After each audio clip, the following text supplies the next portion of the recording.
5월 첫째 주일 우리에게 주신 하나님의 말씀은 베드로전서 2장 1절에서 10절까지의 말씀입니다.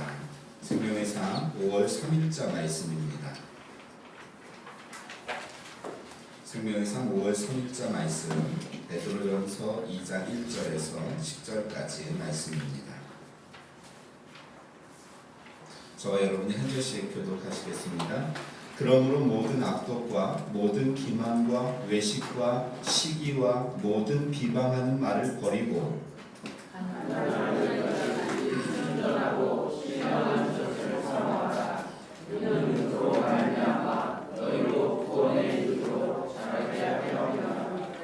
너희가 주의 인자하심을 맛보았으면 그리하라.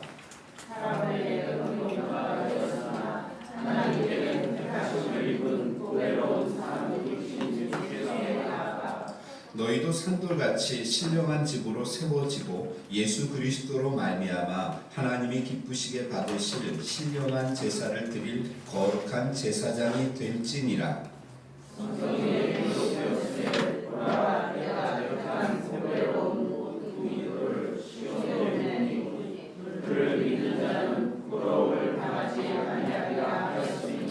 그러므로 믿는 너희에게는 보배이나 믿지 아니하는 자에게는 건축자들이 버린 그 돌이 모퉁이의 머릿돌이 되고 너와 믿으시는 돌과 걸려 넘어지게 하는 마귀가 되었다 하느니라. 그들의 말씀을 순종하지 아니함으로 넘어지니 이는 그들을 이렇게 정하신 것이라. 9절 10절 함께 읽겠습니다. 그러나 너희는 택하신 족속이요 왕같은 제사장들이요 거룩한 나라요 그의 소유가 된 백성이니 이는 너희를 어두운 데서 불러내어 그의 기이한 빛에 들어가게 하신 이의 아름다운 덕을 선포하게 하려 하심이라. 너희가 전에는 백성이 아니더니 이제는 하나님의 백성이요 전에는 긍휼을 얻지 못하였더니 이제는 긍휼을 얻은 자니라. 아멘. 우리 미래소망교회 주일 예배 오신 성도님들을 주의 이름으로 환영합니다. 우리 좌우에 계신 분들과 함께 인사하며 교제하겠습니다. 주의 이름으로 사랑합니다. 축복합니다. 미운 오리 새끼라는 동화가 있습니다. 누가 지은 것이죠? 안데르센의 작품이죠. 외모가 다르고 색이 다르다고 하여서 친구들에게 왕따를 당하면서 사춘기 시절을 보냈는데 나중에 자라고 보니까 그가 백조였다는 이야기입니다. 처음부터 자기가 백조였다는 사실을 알았더라면 그 중요한 사춘기 시절을 그렇게 우울하게 보내지 않았을 것입니다. 자, 이와는 반대되는 이야기가 있는데 왕자와 거지라는 이야기입니다. 미운 오리 새끼는 안데르센이 지었고요. 왕자와 거지는 누구 작품이죠? 우리 혹시 영문학을 전공하신 분이 계신가요? 누구 작품인가요? 마크 트웨인이라는 미국의 작가. 기억 안 나시죠? 왕자와 거지라는. 자, 어느 날 왕자가 거지 옷을 입고 그 서민들이 사는 곳으로 갔습니다. 그래서 거기서 여러 가지 일들을 당하는데 그는 자신이 왕자라는 것을 알고 있었습니다. 그렇기 때문에 그곳에서도 그는 왕자처럼 행동했고 왕자처럼 행동하고 말했습니다. 결국은 자신의 신분을 되찾았다라는 이야기죠.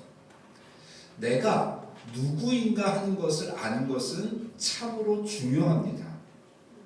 내가 어떠한 존재인가 어떠한 자인가 하는 것을 내 스스로 깨닫고 사는 것은 우리의 삶의 방향을 정하고 우리가 어떻게 살아야 될지에 대한 것을 결정한다는 것이죠.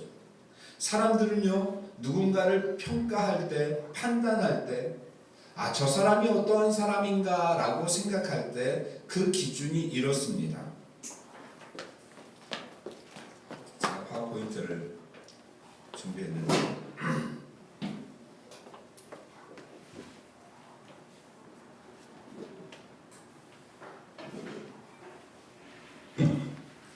사람들은 다른 사람에 대해서 평가할 때, 누군가를 평가할 때 먼저는 그가 가지고 있는 것으로 판단을 하죠. 어떤 옷을 입었는가? 저 사람은 어떤 차를 타는가? 어떤 집에서 사는가? 그래서 그것을 그가 가지고 있는 것, to have라고 이야기하죠. 그가 가지고 있는 것으로 사람을 판단하고 평가합니다. 그리고 두 번째 기준은 이렇습니다. 어떠한 일을 하는가? 판사다, 변호사다, 의사다. 이러면 그 사람을 다르게 대하는 시대를 우리는 살아가고 있죠. 이것을 뭐라고 이야기하냐면 to do라고 이야기합니다. 그가 하고 있는 것으로 인해서 그 사람을 평가하는 것이죠. 여러분 그렇잖아요. 우리가 저 사람이 좋은 집에 살고 좋은 차를 끌고 오면 그 앞에서 낮아지고, 그리고 그가 의사나 판사라고 이야기하면 또 그 앞에서 낮아지는, 그 사람이 가지고 있는 것, 하고 있는 일로 인해서 그 사람의 존재를 평가하지 않습니까? 그런데 문제는 그렇게 평가당하는 우리들 자신도 우리 스스로를 그렇게 평가하고 판단하고 있다는 것이죠. 내가 가지고 있는 것이 이거밖에 없는데, 내가 하는 일이 뭐 고작 이런 것들인데 라고 하면서 스스로를 평가하고 자기의 자존감을 낮게 만드는 그러한 모습이 우리 가운데 있지 아니한가 돌아보아야 합니다. 그러면 우리의 진정한 평가의 기준은 무엇입니까? 여러분, to be입니다. 우리의 존재, 우리가 존재 자체만으로 우리가 어떠한 존재인가 하는 것으로 우리는 평가되어야 하죠. 그래서 여러분, 이 단순한 알파벳 순서요, to be, to do, to have, A, B, C, D, 이 순서대로 우리는 중요성을 알아야 되는 것이죠. 우리의 존재 자체로, 존재로 인하여서 우리는 가치 있는 자임을 깨달아야 합니다. 우리가 어떠한 자인가 하는 것으로 인하여서 우리의 존재가 평가되어야 한다는 것이죠. 그렇다면 오늘 본문에서 하나님께서는 우리를 어떻게 평가하고 계신가? 어떻게 인정하고 계신가 하는 것을 아는 것은 참으로 중요합니다. 하나님이 우리를 평가하고 우리를 보시는 그 기준이 어떠한가에 따라서 내가 어떠한 존재이고 또 무엇을 해야 될 것인가가 판가름이 난다는 것이죠. 우리가 이것을 바로 알아야죠.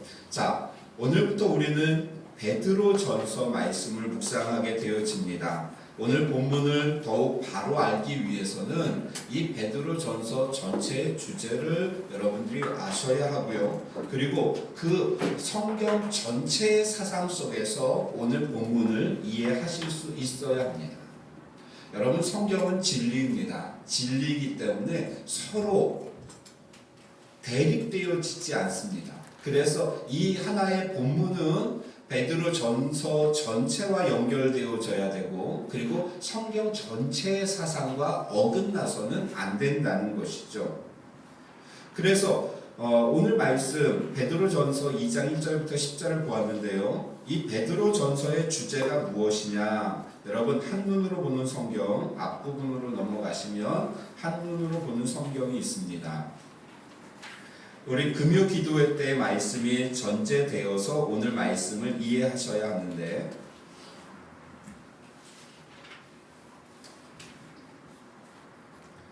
자, 주제를 무엇이라고 이야기했냐면 어떻게 살아야 하는가. 그것은 베드로 후서죠. 베드로 전서는 어떻게 고난을 맞이할 것인가 하는 것입니다. 고난에 대한 문제.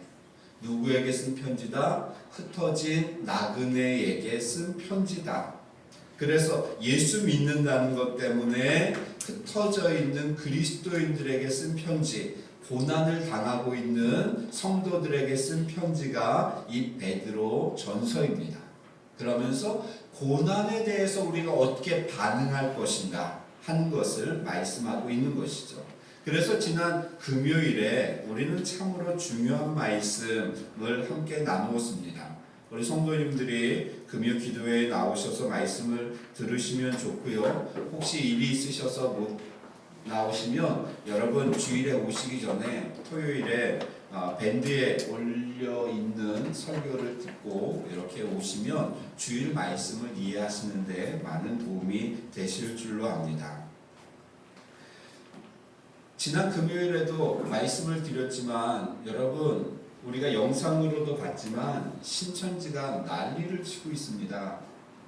요즘은 특히나 그 수료식 시즌입니다. 그래서 지난주 금요일에 수료식 장면들 보여드렸죠.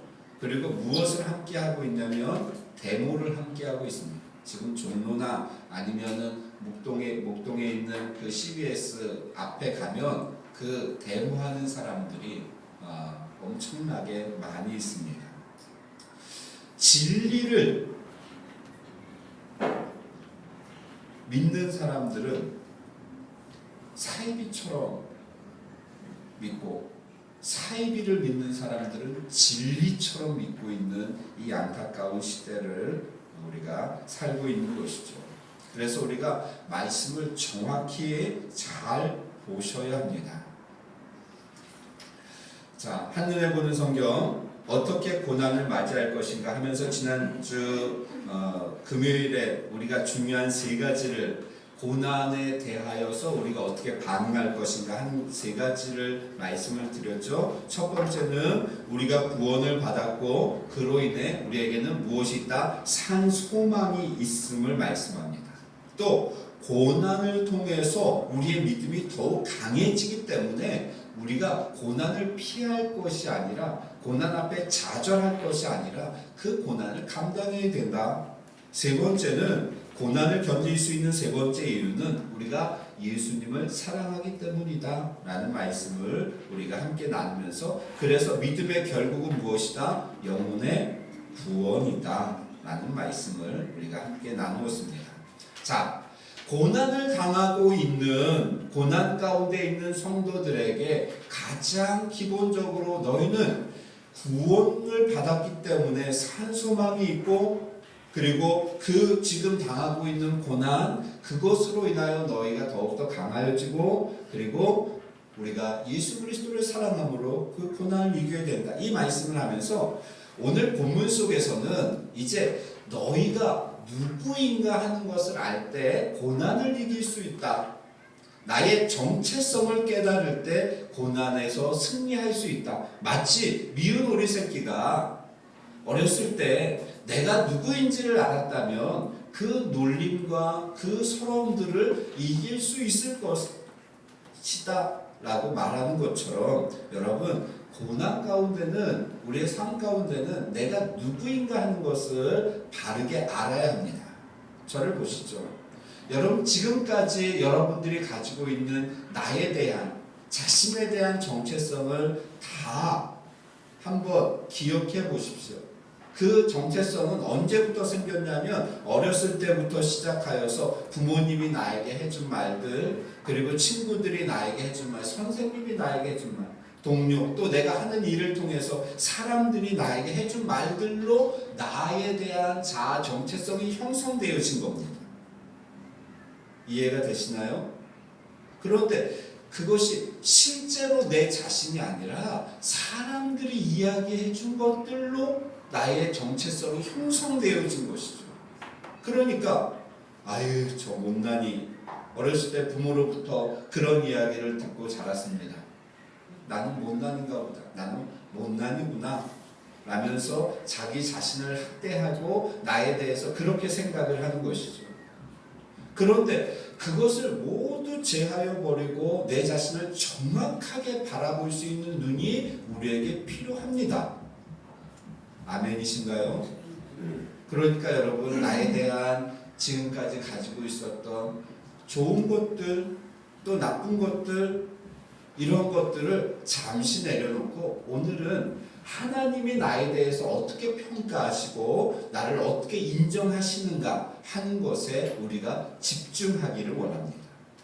하나님이 나를 어떻게 평가하시는가. 자, 9절 말씀이죠. 같이 읽겠습니다. 9절이요. 우리는 어떠한 자인가? 9절 말씀 같이 읽겠습니다. 시작. 그러나 너희는 택하신 족속이요 왕같은 제사장들이요 거룩한 나라요 그의 소유된 백성이니. 아멘.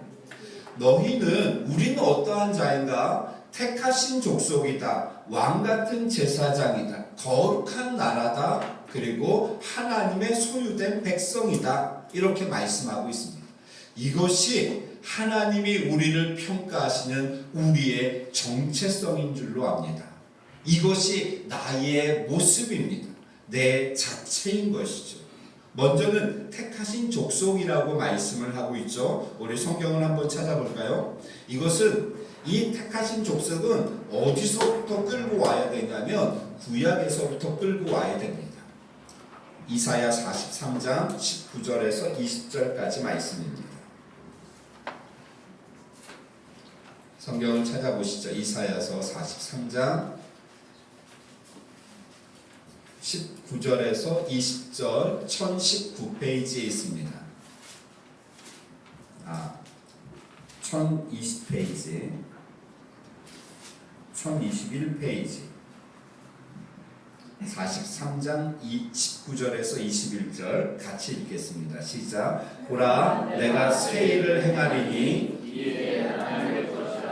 너희가 그것을 알지 못하겠느냐? 반드시 내가 광야의 길을 사막의 강을 내리니 장차 들짐승 곧 승냥이와 타조도 나를 존경할 것은 내가 광야의 물을 사막의 강들을 내어 내 백성 내가 택한 자에게 마시게 할 것임이라. 아멘. 여기에 하나님의 백성, 하나님의 택한 자들이 나오죠. 구약에서는 이들이 이스라엘이었습니다. 그런데 예수 그리스도의 십자가 사건 이후에 이 이스라엘은 육적 이스라엘은 이제 영적 이스라엘로 바뀌는데, 이것이 예수님을 믿는 자들, 신약 시대의 성도들을 의미하는 것이죠. 그러면서 하나님께서 너희는 내가 택한 족속이다 라고 말씀을 하고 있는 것입니다. 두 번째는 왕같은 제사장이다 라고 말씀을 하죠. 저는 이 왕같은 제사장이라는 말씀을 이렇게 볼 때, 제가 군대에 있을 때 군종으로 사역을 하면서 매주 설교를 했습니다. 그러면서 이 본문이, 그때도 생명의 삶을 가지고 있었는데 이 본문이 나왔습니다. 왕같은 제사장을 우리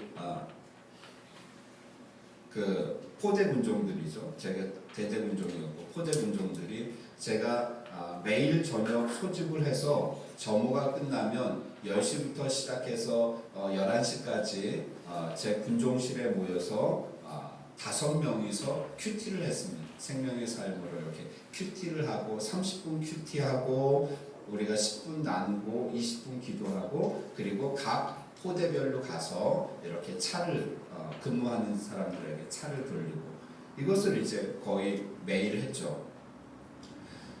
그러면서 왕같은 제사장을 저희가 같이 묵상하는 가운데 하나님께서 그때 이러한 깨달음을 주십니다. 왕은 누구냐? 통치하는 자죠. 제사장은 누구냐? 그는 하나님 앞에 구별되어서 하나님 앞에 기도하는 자, 하나님을 예배하는 자 아닙니까?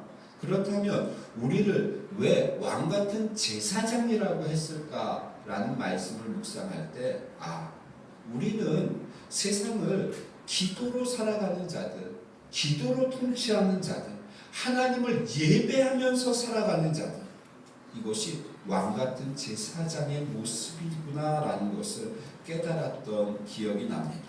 여러분, 그렇습니다. 우리는 왕같은 제사장으로 살아야 합니다. 왕처럼 사는 것이 아니라 왕같은 제사장으로 하나님을 예배하고 기도함으로 세상을 통치하고 승리할 수 있는 하나님의 백성이 되어야 함을 말씀하고 있는 것이죠. 세 번째는 너희는 거룩한 나라다, 이렇게 말씀합니다. 구약에서 이스라엘이 하나님의 택하심을 받은 거룩한 나라였습니다. 오늘날 예수님을 믿는 우리 성도들이 거룩한 나라가 되어지는 것이죠. 그렇다면 여러분, 성경에서 말씀하는 거룩이라는 것은 무엇일까요? 무엇이 거룩한 것입니까? 거룩이라는 단어의 의미는 뭘까요? 여러분, 구약 성경에서 히브리어로 거룩이라는 단어의 의미는 잘라내다, 분리하다, 구별되다 라는 것입니다. 무엇이 거룩인가? 내 존재 자체가 원래 거룩하고 깨끗해서 거룩이 아니라 내 속에 있는 더러운 것들을 잘라내고 분리하고 더러운 것들과 구별되어지는 것, 이것이 거룩입니다. 우리의 존재 자체가 거룩한 것이 아니라 우리의 삶 가운데 더러운 것들을 잘라내고 분리하고 그리고 구별하는 것, 이것이 거룩한 삶이라는 것이죠. 더러운 말이요, 더러운 마음이요, 더러운 행동, 더러운 생각을 잘라내는 것, 그것이 거룩입니다. 물과 기름이 같이 있을 때요, 여러분, 같이 섞여 있어도 섞이지 않습니다. 서로 분리되어져 있죠. 마찬가지입니다. 우리 그리스도인들이 세상을 살면서 이 기름 같은 모습이어야 합니다. 분리되어서는 안 됩니다. 떨어져서는 나는 더러우니까 세상에서 안 살겠다, 산으로 들어가서는 안 됩니다. 우리는 세상 속에서의 사명이 있기 때문에 그렇습니다. 나는 이 꼴 저 꼴 안 보겠다. 아니요. 이 꼴 저 꼴을 보면서 그 속에서 구별되고 무엇이 진리인지를 그 속에서 우리의 삶으로, 말로, 행동으로 보여주어야 하는 것이 그리스도인의 사명인 줄로 압니다. 똑같아져서는 안 됩니다. 여러분, 그들의 말과 똑같이, 그들의 생각, 그들이 추구하는 것과 똑같이 그렇게 살아서는 안 된다는, 분명히 분리되어져 있어야 됩니다. 구별되어져 있어야 합니다. 그래서 보면 알아야 합니다. 하나님의 소유된 백성이다. 마지막 이것을 말씀하죠. 우리 성경을 찾아볼까요? 출애굽기 19장이요.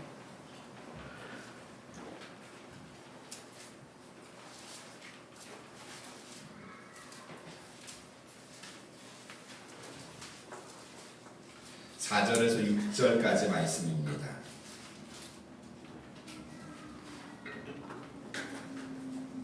우리가 어떠한 존재인가? 택하신 족속, 왕같은 제사장, 거룩한 나라, 그리고 하나님의 소유된 백성. 4절에서 6절까지 우리 같이 읽겠습니다. 시작. 내가 애굽 사람에게 어떻게 행하였음과 내가 어떻게 독수리 날개로 너희를 업어 내게로 인도하였음을 너희가 보았느니라. 세계가 다 내게 속하였나니 너희가 내 말을 잘 듣고 내 언약을 지키면 너희는 모든 민족 중에서 내 소유가 되겠고 너희가 내게 대하여 제사장 나라가 되며 거룩한 백성이 되리라. 너는 이 말을 이스라엘 자손에게 전할지니라. 아멘. 하나님의 소유된 백성을 여러분 5절 말씀처럼 하나님의 능력으로 보호하십니다. 우리가 금요일에 들었던 말씀이죠. 고난 가운데도 우리가 소망을 갖는 것은 우리는 하나님의 소유라는 사실이기 때문에 그렇습니다. 여러분, 우리가 어떠한 자입니까? 택하신 족속, 거룩한 나라, 왕같은 제사장, 하나님의 소유된 백성인 줄로 믿습니다. 아멘입니까? 그런데 문제는 10절 말씀에 보니까 처음부터 우리가 그랬던 자들이 아니라는 것이죠. 10절 말씀에 보면 전에는 아니었다라고 말씀합니다. 이 말씀의 의미는 우리의 신분이, 우리의 존재가 변화되었음을 말씀하고 있는 것입니다. 전에는 그러한 자가 아니었는데 이제 하나님의 은혜로 그러한 자가 되었다라고 말씀하는 것이죠. 여러분, 이 말씀에 감사가 있습니까? 사랑하는 성도 여러분, 이 말씀으로 인하여 감격합니까? 9절 말씀을 통하여서 우리가 나는 하나님의 택하신 족속이고 왕같은 제사장이고 거룩한 나라고 그리고 하나님의 소유된 백성인 것에 대하여서 내가 감사하느냐 하는 것이죠. 처음에는 그랬는데 너무 오래돼서 기억이 희미하지 않습니까? 처음에는 이 은혜에 감격하고 감사하여서 신앙생활을 하고 십자가를 보면서 눈물을 흘리며 신앙생활을 했는데 이제 사는 것이 바쁘다 보니 그런 것들을 생각할 겨를이 없지 않나요? 너무 교회 생활이라는 것에 익숙해져서 오늘도 저 소리 또 하는구나 이렇게 우리의 마음이 식어지지 않았습니까? 식어지다 못해 굳어지지 않았나요? 좀 더 자극적인 말씀, 자극적인 것을 우리가 원하고 있지 않습니까? 아까도 말씀드렸듯이 진리를 가진 자들은 사이비처럼 신앙생활을 하고요. 사이비를 믿는 자들은 진리를 믿듯이 신앙생활을 하고 있습니다. 여러분 영상 보셨잖아요. 난리입니다. 난리도 아닙니다. 저는 요즘 이제 우리가 방어기제 끝나면 이단에 대해서 하나씩 이렇게 강의를 할 것을 준비하면서 신천지를 이렇게 연구하면서요. 우리가 진짜 신앙생활을 제대로 해야 되겠다. 교회가 정신을 똑바로 차려야 되겠다. 성도들이 이런 식으로 신앙생활을 해서는 아무것도 안 되겠다. 그러니까 이단들이 난리를 치는구나 라는 생각을 하게 되어집니다. 여러분 남의 일이 아닙니다. 우리 자녀들이 빠질 수 있습니다. 우리 전도 대상자들이 저기에 빠질 수 있습니다. 충분히 빠질 수 있습니다. 아니요. 우리가 전도하는 모습을 보고 그들이 전도하는 모습을 보면 어쩌면 당연합니다. 교회의 책임이죠. 여러분 목사의 책임입니다. 성도의 책임이죠. 교회가 진리를 바로 선포하지 못하고 목사가 제대로 하나님의 말씀을 전하지 못하고 성도들이 내가 누구인지도 제대로 알지 못하고 신앙생활을 하면서 살고 있기 때문이라고 생각을 합니다. 그렇다면 여러분 우리는 무엇을 해야 합니까? 마음이 급할 수 있는데 우리가 지금 오늘 이 말씀 앞에서 우리가 해야 될 것은 무엇인가? 여러분 1절입니다. 1절 말씀 오늘 본문 1절이죠. 2장 1절입니다. 시작. 그러므로 모든 악독과 모든 기만과 외식과 시기와 모든 비방하는 말을 버리고 아멘. 첫째, 우리에게 하나님의 소유된 백성이고 거룩한 나라고 택하신 백성이고 왕같은 제사장인 우리들이 해야 될 첫 번째는 무엇이냐? 버리라는 것입니다. 무엇을 버려야 되는가? 모든 악독과 기만과 기만이 뭐죠? 기만이 뭔가요? 속이는 것. 신천지가 이게 사입이라는 그리고 진리가 아니라는 것을 다른 것을 그들이 말하는 거 그런 거 보지 않아도 됩니다. 어떤 현상을 보면 되느냐? 속이는 겁니다. 거짓말입니다. 이것만 보아도 그들은 진리를 말할 자격이 없는 자들. 대학생이들이요 신천지에 들어가면 제일 기본적으로 하는 게 뭔지 아십니까? 가출입니다. 그건 기본입니다. 거기서 그렇게 다, 심지어 어떤 아이는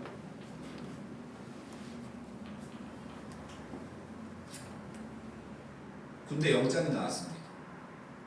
근데 집에 뭐라고 이야기했냐면, 엄마 나 좋은 일자리가 생겼는데 거기 일하면 내가 앞으로 살아가는데 도움이 될 것 같아. 그 사람만 잘만. 군대 갔다 와서도 책임져 준대. 이거 누구나 올 수 있는 기회가 아닌 것 같아. 군대 가기 한 달인가요? 한 달 전에 그래서 취소를 했습니다. 그런데 알고 봤더니 이 아이가 무엇 때문에 신천지 수료식 참석하려고 군대 1년을 기다린 군대인데, 요즘 군대 가기가 대학 가기만큼 어렵습니다. 1년을 기다려서 입대해야 되는데 그 사이에 신천지를 만난 것이죠. 그래서 집에다 거짓말을 하고 신천지에 빠진 겁니다. 그리고 오늘 야근이야 뭐 출장이야 그러면서 신천지 가서 공부한 것이죠. 그리고 지금은 가출했습니다. 여러분, 이것만 봐도 신천지가 이게 진리가 아니라는 것을 우리가 알 수 있는 것이죠. 거짓이, 기만하는 것이, 속이는 것이. 아까 영상에서도 이야기했죠. 거짓, 속이는 것. 세 번째, 외식하는 말 위선입니다. 시기하는 말, 비방하는 말을 버려야 된다. 이것을 말씀하고 있는 것이죠. 그런데 이 말씀이 왜 나왔습니까? 1절 말씀이 그러므로라고 시작을 하죠. 그러므로 너희는 이런 것들을 버려라. 그러므로는 앞에 있는 말씀과 연결되어지는데 무엇의 그러므로입니까?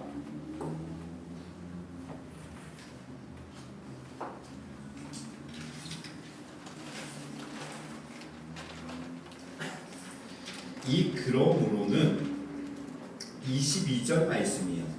1장 22절 말씀.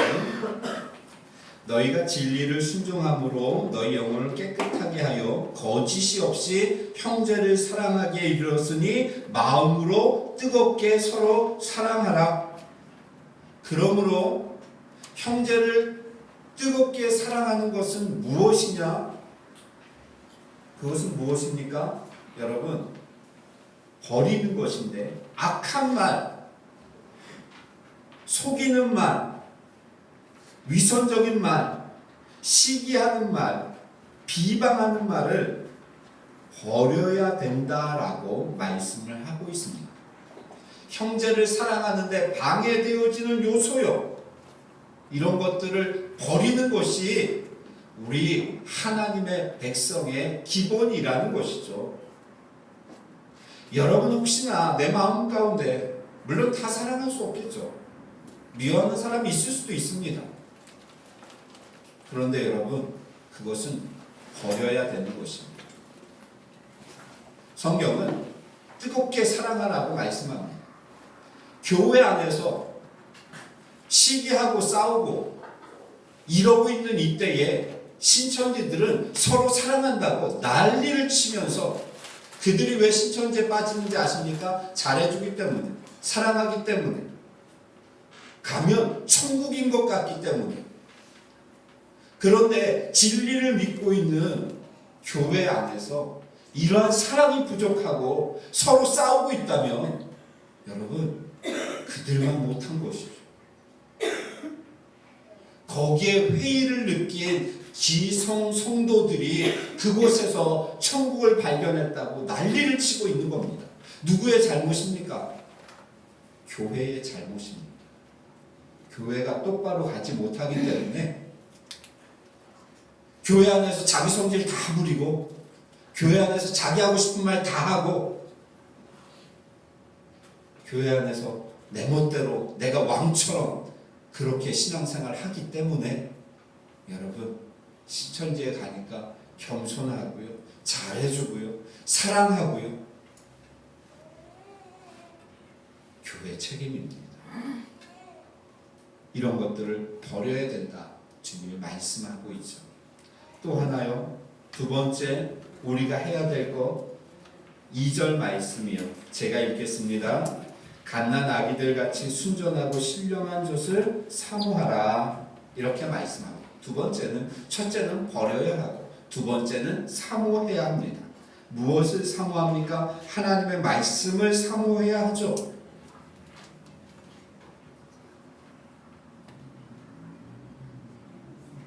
신천지에서 6개월 훈련 받습니다. 초등, 중등, 고등 6개월 정도 훈련 받아야 수료식에 참석할 수 있고, 그 수료식에 참석해야 신천지 교인이 될 수 있고, 신천지 교인이 돼야 신천지 교회에 갈 수 있습니다. 그렇다면 그들이 일주일에 얼마나 훈련을 받느냐? 일주일에 4일 정도, 한 번 가면 3-4시간씩 훈련을 받습니다. 설교 시간에, 그 성경 공부하는 시간에 존다? 말도 안 됩니다. 줄 딱딱 맞춰서 앉아있고, 아주 바른 자세로 앉아있고, 그러면서 시험 봐서 합격하면 수료식에 참석할 수 있는 것이죠. 6개월이 지난 다음에 수료식 참석하기 위해서 그들이 무엇을 하는지 아십니까? 한 사람을 전도해야 수료식에 참석할 수 있습니다. 그러면 6개월 거기서 배운 사람들이 무엇을 하냐? 성경을 들고 나가서 전도합니다. 친구한테 가서 성경을 펴놓고 성경에 대한 이야기를 합니다. 이게 이런 거고 이게 이렇게 돼서 네가 신천지에 와야 된다. 여러분 신앙생활 몇 년 하셨나요? 지금 성경 가지고 가서 전도하라고 하면, 우리 박진입사 한 3년 하셨죠? 3년이면 신천지에 한 거진 6배인데 지금 성경책을 가지고 나가셔서 친구에게 내가 믿어보니까 이게 이런 거고 이렇게 해서 네가 구원받고 우리 교회 와야 된다. 이렇게 할 수 있겠나요? 여러분 평생 신앙생활을 했는데 성경 들고 나가서 복음을 전하라고 할 때 30분이나 이야기할 수 있겠냐는 것이죠. 제가 그것을 보면서 야, 내가 진짜 목회를 잘못하고 있구나, 그런 게 아닌가, 이런 생각을 하게 됩니다. 너무 온실안의 화초처럼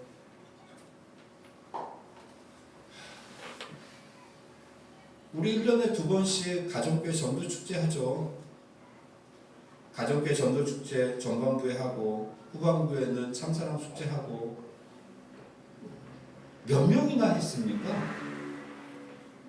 매년 9년 동안 매년 한다고 하면서 도대체 초청자가 몇 명이나 되나요? 야, 이게 이단들은 저렇게 하고 있는데 우리는 지금 제가 스스로에게 너무도 화가 났습니다. 우리는 지금 뭐 하고 있는 건가? 이게 악한 것을 전하는, 진리처럼 전하는 저 사람들도 저렇게 하고 있는데, 우리 진리를 가지고 있는 우리들이 이게 뭐 하는 것인가? 이러니 교회가 힘을 쓰지 못하고 다, 여러분 84년도에 10명으로 시작한 신천지가요 지금 12만 명입니다. 그럼 몇 년 됐죠? 20몇 년 됐나요? 우리 교회 이제 10년 됐습니다. 물론 그들이 잘한다는 것 아닙니다. 분명한 것은 그렇게 이단적인 요소를 가미하면 그 사이비적인 것에 사람들은 빠지게 되어져 있습니다. 그들이 잘못하는 것이죠. 그런데 그들을 욕하고 있을 것만이 아니라 우리 자신을 한번 점검하고 돌아보는, 그래서 우리를 더욱더 좀 무장시키는 그러한 일이 우리 가운데 있어야 되겠다는 것이죠. 여러분 성경을 아셔야 합니다. 그래야 이단에 안 빠집니다. 제가 안타까운 것이 무엇이냐면 그 청년들이 가서 여기에서 진리를 발견했다는 것이죠. 교회에서 들어보지 못한 말을 들었다는 것이죠. 그런데 그 말들이 너무 허무맹랑한 말들입니다. 교회가 제대로 복음을 가르치고 하나님의 말씀을 제대로 전하지 않으면 이렇게 이 헛소리하고 있는 것이죠. 그래서 여러분 사모하라고 말씀합니다. 하나님의 말씀을 사모하라고. 우리 올해 겨우 그거 하죠. 성경 읽도 매년 못하던 거. 수십 년 신앙생활을 했는데 성경 일독도 못하고. 도대체 무엇을 가지고 신앙생활을 하는 겁니까? 도대체 무엇을 믿는 건가요, 우리가? 성경 몇 독이나 하셨나요? 그래서 막 그 성경 일독하는 게 대단한 것처럼 여러분 성경 공부 계속 하시기를 바랍니다. 하나님의 말씀이 우리의 신앙을 붙잡아 주실 것입니다. 하나님의 말씀이 나의 신앙을 성장시키고 성숙시키실 것입니다. 우리가 이단에 빠지려고 할 때 그 하나님의 말씀이 그때에 생각날 것입니다. 우리가 듣고 묵상하고 나누었던 말씀이 우리의 신앙의 밑받침이 되고 힘이 되어질 것입니다. 우리의 신앙을 지켜줄 것입니다. 지탱해 줄 것입니다. 설교를 여러분 열심히 들으시기를 바랍니다. 왜냐하면 우리 교회 설교의 특징은 그것입니다. 선포만 있는 것이 아니라 교육이 같이 이루어집니다. 그래서 제가 신대원 다닐 때 설교학 교수님이 하신 말씀이 있습니다. 설교에는 두 가지 요소가 있어야 되는데 하나는 티칭이다. 또 하나는 프리칭이다. 그러니까 교육, 가르침과 선포 이것이 함께 이루어져야 설교다. 저는 그때 그 말씀을 듣고 저의 설교 패턴을 바꾸고 설교관을 바꿨습니다. 여기에 교육이 이루어져야 해서 우리가 마치 성경 공부를 하듯이 강의를 듣듯이 설교를 듣게 되어지고요. 그리고 또한 하나님의 말씀을 그 속에서 진리를 찾아서 선포하는 것. 이 두 가지 요소가 같이 이루어지는 것이죠. 그런데 오늘날 교회를 보십시오. 여러분 티칭이 이루어지지 않습니다. 교육이 이루어지지 않고 그냥 편하게 앉아서 들으시고 그리고 위로 받으시고 그리고 그 새 힘을 얻으시고 그리고 설교 시간은 딱 정해져서 20분에서 25분 보십시오. 인터넷 방송 설교들 보십시오. 큰 교회들 25분 넘지 않습니다. 시간 정확합니다. 그런데 어떻게 하나님의 말씀을 그렇게 짜맞출 수 있나요?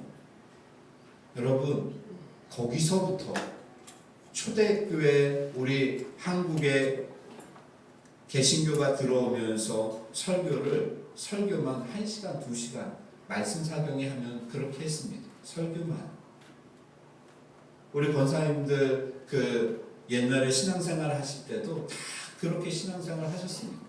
지금 20분 25분 넘어가면 난리가 납니다. 나갑니다 그냥. 그러니까 큰 교회 그렇다고 여러분 저를 믿지 마십시오.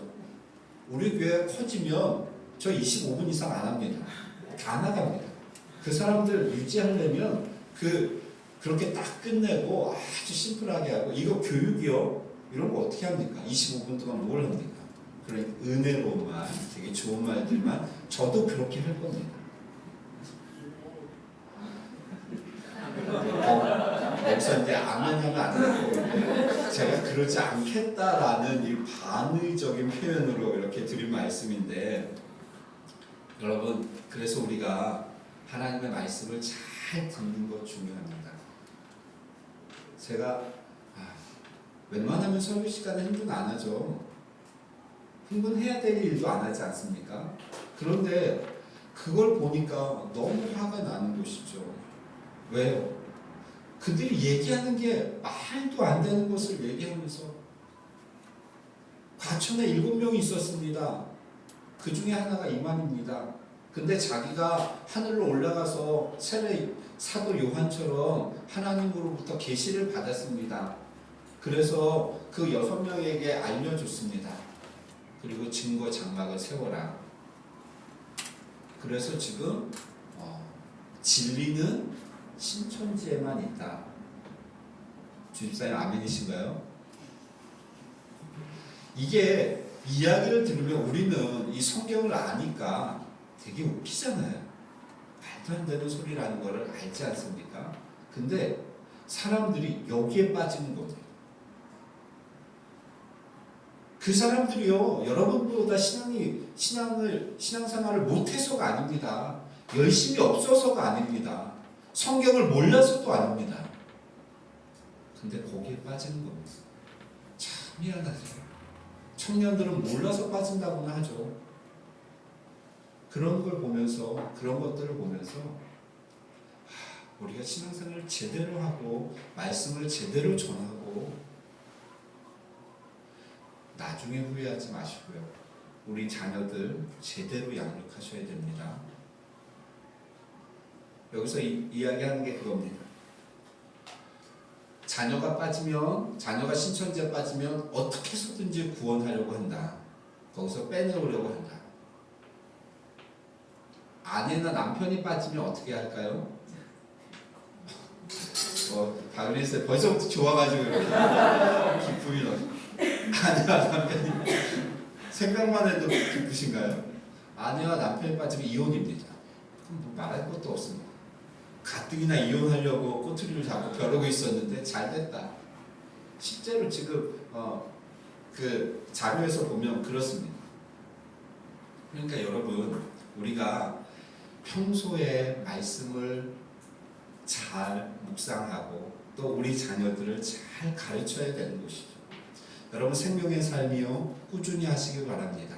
5월 한 달 동안, 지난달까지는 좀 어려운 말씀들이라서 강조를 못했지만 생명의 삶 매일 빠짐없이 이렇게 하시기를 바랍니다. 그래서 가장님들은 가정교회에서 생명의 삶 며칠을 했는가 이렇게 체크하시기 바랍니다.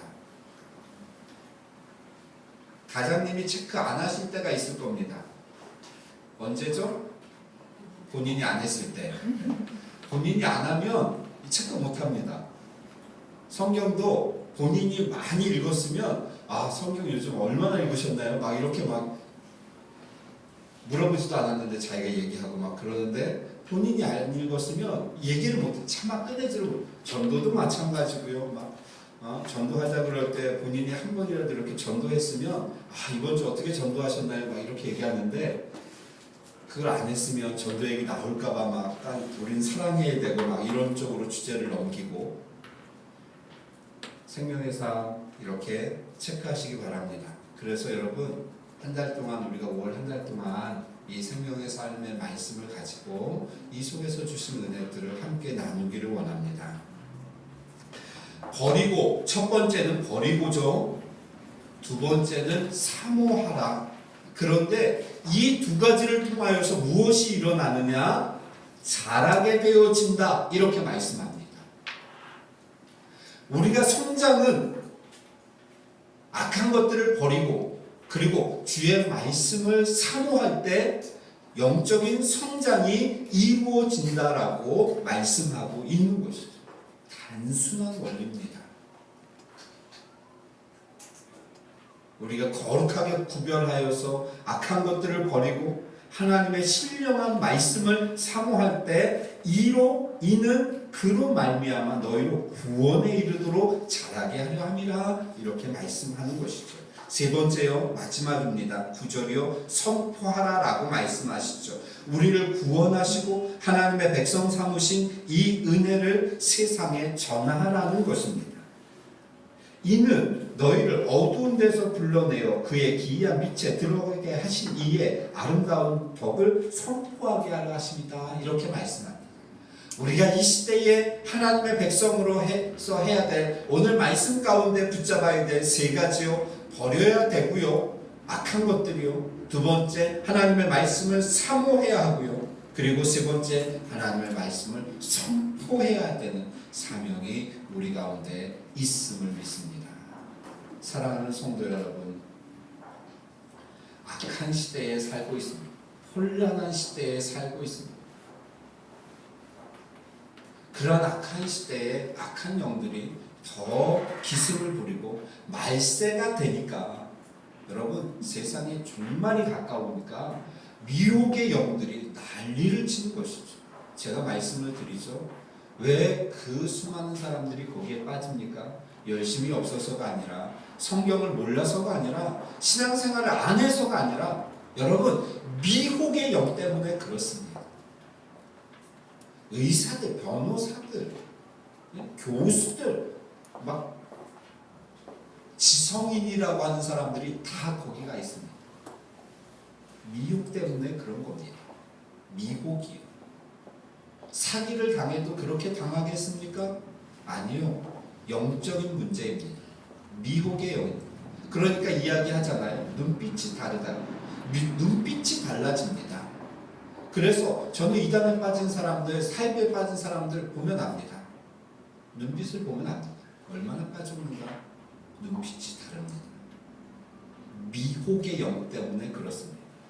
사랑하는 성도 여러분, 이 혼탁한 시대를 살아가고 있는 우리들이 정신을 똑바로 차리고 버릴 것을 버리고 하나님의 말씀을 사모하고 하나님의 말씀을 선포하며 하나님의 거룩한 백성인 우리들이 하나님의 자녀답게 살아가는 한 주가 되시기를 주의 이름으로 축원합니다. 기도하겠습니다.